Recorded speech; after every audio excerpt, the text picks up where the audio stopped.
Lampião pagou os perus e deixou dinheiro para indenizar Constantino pelos estragos causados em sua casa. Do Serrote Preto, seguiu no dia seguinte em direção à Serra dos Caibros, usando os costumeiros despistamentos, ficando uns dias escondidos na casa de um coiteiro chamado Domingos Antônio. Mandou que o coiteiro fosse à farmácia de Gécio Maranhão, em Mariana, comprar iodo e outros remédios para Sabiá, que cada dia ficava pior e acabou morrendo. As caatingas do Moxotó e do navio fervilhavam de soldados à procura do bando, comandados pelo coronel João Nunes e pelo capitão Pedro Malta, e pelos tenentes Higino Berlamino, Alencar de Carvalho, Optato Gueiros e Muniz de Farias, e mais de 500 soldados. Quando a coisa acalmou um pouco, Lampião subiu por Jeritacó, São Caetano, Canto de Manga, São Gonçalo, Tenório e Vazinha, passou a beirando Vila Bela e Belmonte e escapou para o Ceará. No tempo em que andava com Sebastião Pereira, ele estivera algumas vezes naquele estado, tendo feito boas amizades com fazendeiros e chefes políticos da região montanhosa do Cariri. Precisava refazer o bando porque alguns cangaceiros haviam desertado e outros tinham sido dispensados. Na volta, ao passar pela Paraíba, 2 volantes pegaram a pista do bando. Não sabendo que estavam sendo seguidos, Lampião desceu de Conceição do Piancó para Vila Bela pela estrada do Pelo Sinal, detendo-se perto da fazenda Abóboras, a fim de aguardar uma encomenda que havia feito. Enquanto isso, Sabino Gomes saiu com seu grupo para fazer uns trabalhinhos nas redondezas, região que ele conhecia como ninguém. Um desses trabalhinhos foi o assalto à residência de um cidadão chamado João Alves Pereira, na fazenda Água Branca, atual Luanda. Morreu João Alves e ficaram feridos 3 filhos e uma nora. Isso foi no dia 13 de abril de 1925. Quando Sabino voltou no dia 14, o grupo retomou a viagem. Os comandantes das volantes paraibanas, em face da rota seguida pelos cangaceiros, estavam certos de que Lampião iria assaltar Vila Bela. Então apressaram o passo para se juntar às forças locais, de modo a evitar um desastre. Viajavam por uma estrada que passava pelas fazendas Xique-Xique e Saco, ao norte da formidável montanha conhecida como Serra Talhada. De longe, a montanha parece um bloco só, porém de perto se nota que são vários blocos separados discretamente por uma garganta ou grota. Daquele lado, a montanha se abre em 2 pernas, formando um extenso vale em seu interior.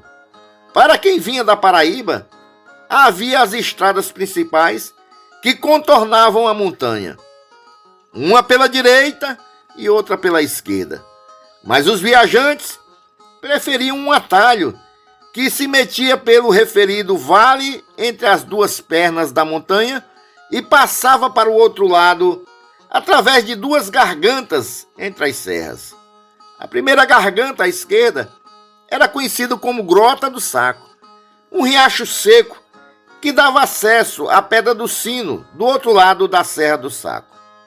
Porém, essa passagem era ruim, sendo preferível a outra mais adiante, depois da Grota da Negra, na extremidade do vale, por uma fenda apropriadamente denominada Boqueirão, entre a Serra do Saco e o maciço principal da Serra Talhada. À altura da Serra do Saco, os soldados notaram que os rastros dos cangaceiros deixaram a estrada, ficando evidente que eles ou estavam escondidos na serra ou tinham atravessado para o outro lado pela Grota do Saco. Diante disso, as 2 forças separaram-se. Uma seguiu para Vila Bela, pela Grota da Negra, atravessando pelo Boqueirão. a fim de avisar o tenente Alípio Pereira do perigo que a cidade estava correndo e, ao mesmo tempo, pedir ajuda, enquanto que a outra pegou a pista dos cangaceiros para localizar o coito, esperando que os companheiros voltassem com um substancial reforço das forças do tenente Alípio. Eram mais ou menos 3 horas da tarde. O grupo que seguiu para a cidade topou no Boqueirão com um automóvel e o comandante resolveu mandar parar para fazer uma vistoria. Surpresa, no veículo havia vários colhetes de bala de fuzil. O condutor do veículo foi submetido a rígido interrogatório. Não foi preciso muita pressão, o sujeito terminou revelando tudo. Seu nome era José Olavo de Andrade, comerciante político de Vila Bela, e a encomenda estava sendo levada para Lampião. Quem mandava era o Major Teófines Torres e Cornélio Soares. A munição tinha sido comprada em Salgueiro, como se fosse para a família Pereira. Transporte de Salgueiro para Vila Bela havia sido feito dentro de latas de querosene, escondidas debaixo de cargas de cebola e alho. O interrogatório foi suspenso porque naquele instante ouviram-se tiros para os lados da Serra do Saco, o que significava que a outra volante localizara os cangaceiros. Despachou-se então um mensageiro para ir pedir reforço em Vila Bela, levando preso o homem da munição, enquanto os outros soldados corriam para socorrer os colegas, guiados pelo pipocar da fuzilaria. Nada, porém, puderam fazer, pois quando chegaram ao local do combate, a luta já terminara, restando apenas cuidar dos feridos. Não era preciso perguntar o que acontecera. Os companheiros tinham caído numa emboscada na Grota do Saco. Os cangaceiros, percebendo que estavam sendo seguidos, tinham se entrincheirado em ambos os lados da grota que corta a serra. Com uma só descarga, 10 soldados ficaram feridos. 2 cangaceiros também tiveram ferimentos graves. José Firmino, vulgo Canção, e o famoso Sabino Gomes. O ferimento de Canção era curioso. A bala entrou no joelho e foi sair no calcanhar. Quanto a Sabino, uma bala o atingiu à altura do peito direito e saiu pelas costas, na ponta da espátula. Quando o reforço enviado pelo tenente Alípio chegou, já era noite. Os comandantes decidiram cercar a área, ocupando todos os locais de passagem, de modo que os cangaceiros não teriam por onde escapar. Apenas se descuidaram em um ponto: o riacho por onde os cangaceiros tinham vindo, pois os comandantes jamais imaginaram que eles voltassem pelo mesmo lugar, passando pelo local do combate, quando, lógico, seria romper caminho pelo outro lado da serra.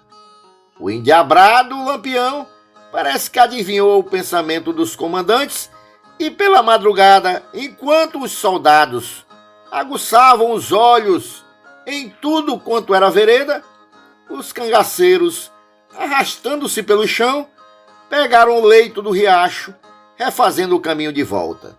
Retomaram o caminho principal no vale, no sentido da Grota da Negra, atravessaram o Boqueirão e passaram abeirando Vila Bela sem nenhum contratempo. Sabino e Canção, feridos, ficaram escondidos na serra. Como Canção tinha um irmão que morava perto dali, Lampião mandou um cangaceiro informar a ele o local do esconderijo, recomendando que só fosse vê-los quando a polícia deixasse a área. O povo de Vila Bela acordou com a notícia de que Lampião estava cercado na Serra do Saco. Em toda a cidade era só no que se falava. Foi quando um sujeito contou que tinha visto uns homens armados atravessando o Pajeú naquela madrugada. As autoridades mandaram verificar os rastros. Não havia dúvida. os cangaceiros tinham escapado. Dias depois, quando Sabino melhorou um pouco, arranjou um burro e foi recuperar-se na fazenda do coronel Ângelo da Gia, seu amigo do peito, a umas 35 léguas dali.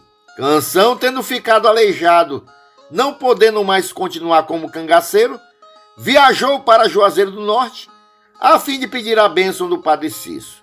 A bênção do Padre Santo deu-lhe sorte.